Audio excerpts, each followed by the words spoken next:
全く新しいサクセスストーリーを学んでいただきます。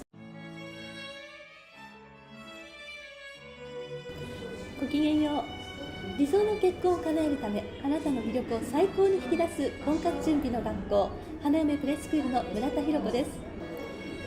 す。仕事も結婚も上質に叶えたい、できる女性の見せる仕草、花嫁プレスクールセミナーです。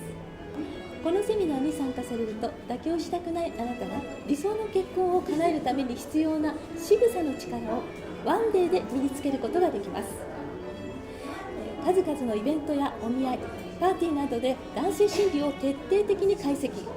また理想の男性からプロポーズされた女性の共通点を徹底的に研究した結果、あることが分かりました。男性はプロポーズを決心する前に、女性の心、美しい心が現れる仕草に感動して、それで結婚を決意しているのです。ある男性は地方に帰るときにホームでずっと手を振って見えなくなるまで見送ってくれたその仕草に感動し、即日結婚を決意しました。また、ある男性は食事に連れて行った時の日本食をいただく女性のお箸の仕草に感動して、こんな女性だったら子供をしっかりしつけてくれそうとプロポーズを決意するのです。このように心を表現する仕草をきちんと磨くことが、女性が選ばれる側の婚活のポイントになります。